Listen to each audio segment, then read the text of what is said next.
services that are expected of us. So that was the first thing we did. We immediately turned our attention thereafter, once we were satisfied with those protocols, towards contingency planning and just trying to anticipate every possibility we could. We feel like we're in pretty good shape in that regard, and have some levers to pull if we need to adjust levels of service, stations, that sort of thing, should it get to that. But at this point, we don't see any need for that. We're in good shape staffing-wise. Oh, just levels of service, meaning if you had fewer people, maybe you'd ask them to work more hours, extra shifts, that sort of thing. Can I just ask how a 911 call might be different now as firefighters respond to this, knowing there is this additional danger beyond anything else they might expect on a 911 call? Yeah, that's a great question, and it's one that we've tried to share with our communities here, so they understand the differences that they might have when we do respond to especially emergency medical calls. One of the very first things we did here several weeks ago now is we adjusted our what we call emergency medical dispatch procedures to do an initial screening. Reminded to keep a safe distance of 6 feet from others while in public places during use of the restroom. To ensure listeners can probably predict. Back then it was whether they had traveled internationally, were they exhibiting any flu-like symptoms, or anyone in their home things like that they've been exposed to a known COVID-19 person. We've adjusted that a little bit over time, over the last couple of weeks, away from the travel questions, but the point of it all is, as you suggest, we want to give our first responders en route to any incident a warning if there's any sign or possibility of an infection on that incident. Can I just ask, many of us here at NPR feel like we're doing an essential job that's more important than ever. You must feel even more so when you're on appropriate now. Well, I think that that's something that's common in the fire service in general.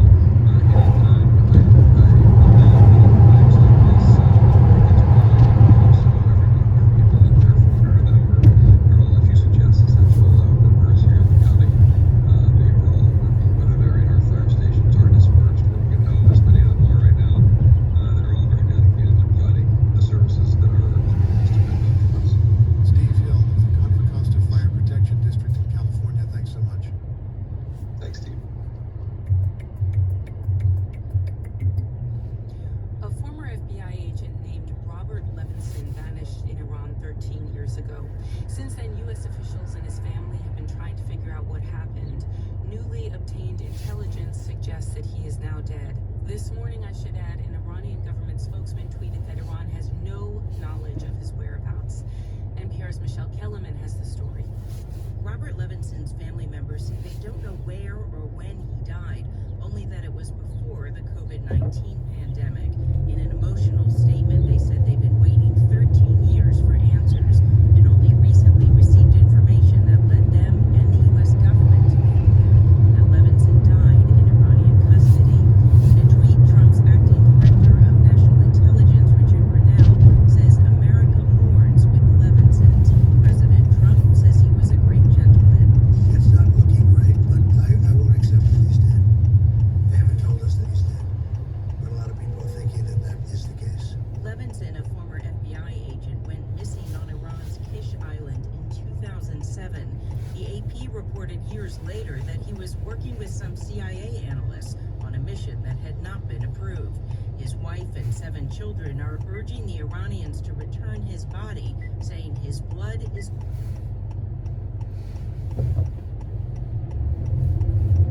It means $3.8 billion. $3.8 billion sounds like a lot of money.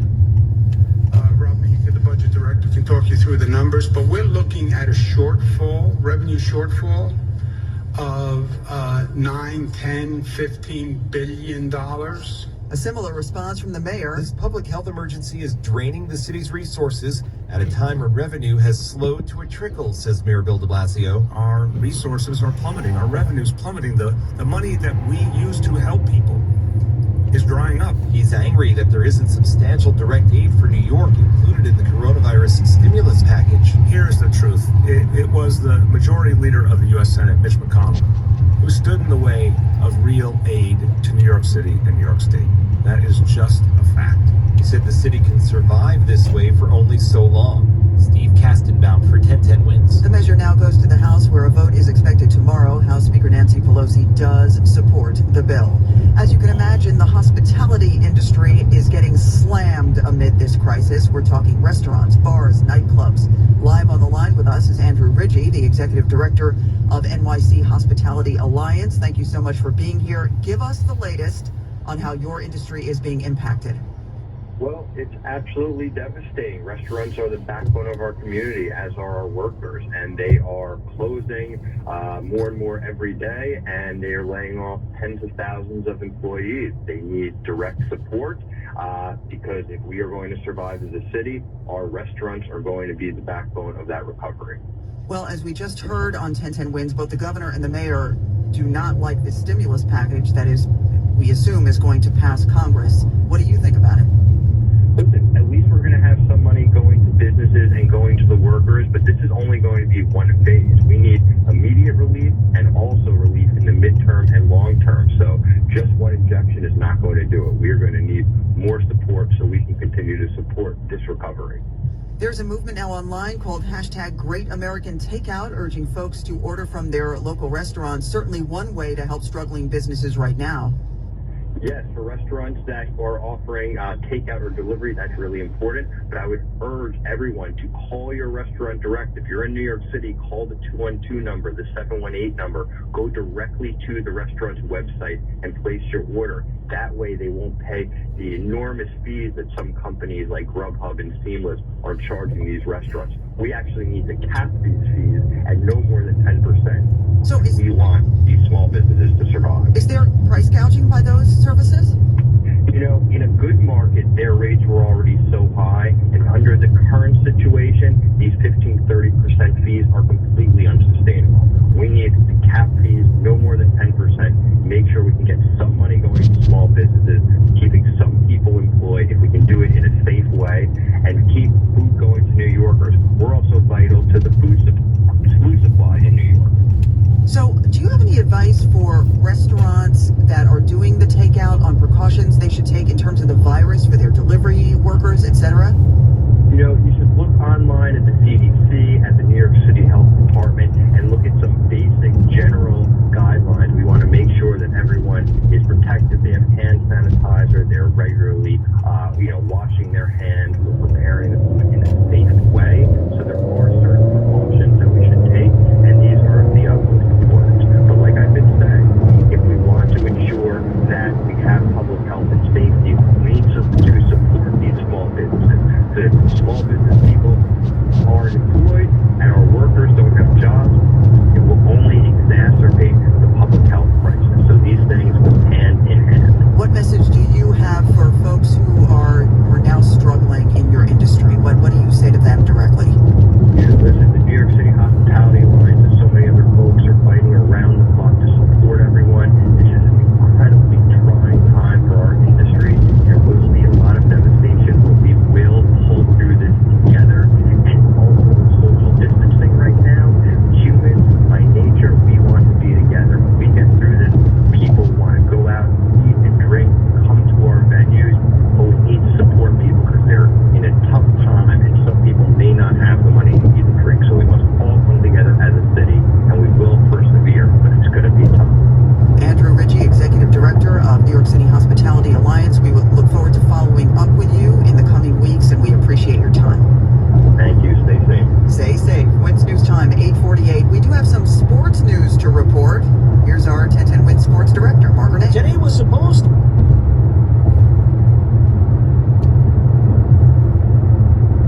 Flip side of that is that unemployment benefits have essentially been boosted so that the middle of the country would get significantly more than it otherwise would.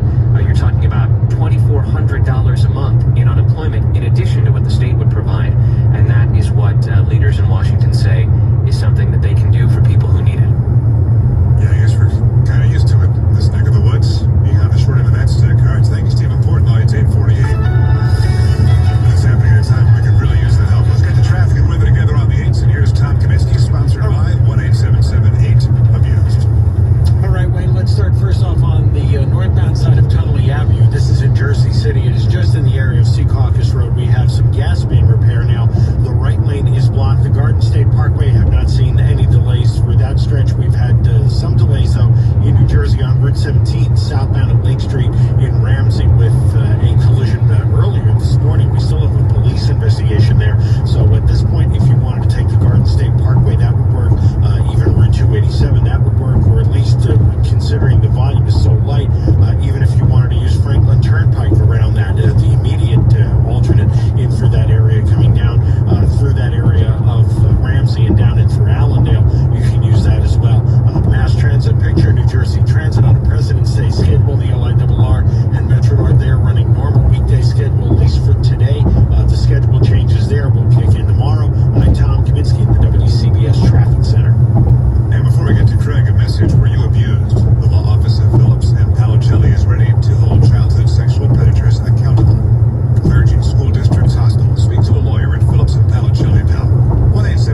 this. One of the great questions of our time is striking a balance between keeping more people healthy versus ramping the economy back up to avoid an unprecedented economic contraction. Let's get a Nobel Prize winning economist on the case, part of our Econ Extra Credit series. Paul Romer is a New York University professor who won the Nobel back in 2018. Working with a prominent health economist, he's come up with two things he says have to happen now. Dr. Romer, thank you for joining us. It's great to be here. You want people to be safe, given everything that's going on, but you don't want to kill the economy. Are these not mutually exclusive ideas? No, I think there's a middle path. It's the one which makes the right kind of balance, which involves letting people go back to work if they've been tested recently and shown not to have the virus, or if they wear protective equipment that protects others and protects themselves. If we get the investment done in testing capacity and in better protective equipment, we can start sending people to work and do it safely. But the protective gear, I mean, you're talking about masks? You're talking about moon suits? What? Well, on the protective gear, the first thing is, imagine you work in a grocery store. There may be some people who come in who haven't been tested, and maybe it's hard for them to get tested right now. You may want to wear a protective suit with a face shield, a mask, maybe even the whole body suit, just to be certain that you don't get infected by people who are coming into the store.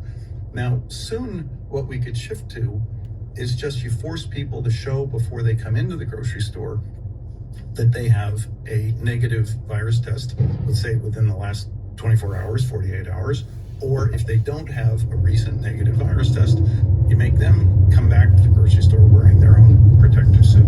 These are all perfectly feasible things if we spent $10 billion, $50 billion, $100 billion in the next few months or year. I mean, I had watched all the disaster movies about outbreaks and pestilence, and we didn't stockpile these. I mean, you are an economist. I guess it makes sense that we didn't stockpile them. Yeah, in the textbook world, what economists say is, if there's a huge surge in the price for the protective equipment, it would make a sense for a firm to stockpile and hold stuff just on the chance that they'll be able to sell it at a really high price when the emergency comes. But the reality is that people get very emotionally upset, and it creates a huge political backlash.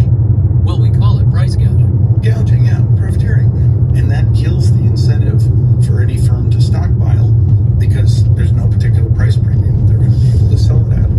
So we need to use a mechanism like we did in World War II, where the government buys the capital to set up the production line for somebody who's going to make, gear or equipment or make, machines, and then scrap it if we're past the problem in 6 months or a year. And I'm hearing you saying that even though this would cost what normally is a fortune, getting this amount of protective gear out to the general population, because the economy's at stake, it would be worth it? Oh, absolutely. We're talking about like trillions of dollars of lost output and hundreds of thousands of lives that could be lost. But if we spent $100 billion right now on protective gear and testing, we wouldn't be faced with a choice of let hundreds of thousands of people die or kill the economy. Paul Romer is a New York University economist who won the Nobel Prize. He's collaborated on this with an economist and medical doctor, Alan Garber, who's also provost at Harvard. Dr. Romer, thank you for this. It's been a pleasure. That's part of Econ Extra Credit as we revisit basic economics, including a free intro econ textbook. We're reading a chapter a week, something to do if you're home with extra time on your hands. Join us by signing up at the green button, marketplace.org. Recapping, there is news. A staggering 3.3 million people signed up for state unemployment benefits in the week that ended last Saturday. That is coronavirus, and it's a record high in a statistic that usually fluctuates in the tens or hundreds of thousands, not millions. This is the Marketplace Morning Report. We are from APM, American Public Media. WNYC is supported by Plaza Jewish Community Chapel, owned and operated by the Jewish community. Located at 91st Street in Amsterdam, offering a full range of funeral services, including arrangements in advance. More information at plazajewishcommunitychapel.org. 42 degrees, fair skies right now in New York City. Stay tuned, BBC NewsHour, that's next on 93.9 FM. The takeaway can be heard on AM 820. And we do expect sunny skies today with a high near 55 degrees, northerly breezes around 6 miles per hour.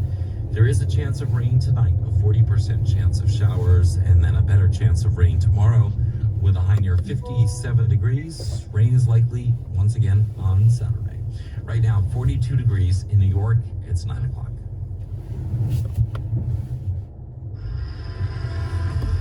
This is WNYC, FM, HD, and AM New York.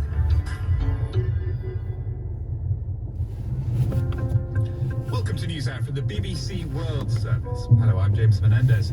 Coming up, the G20 group of wealthiest nations begins a virtual summit. The tensions between the US and China are simmering.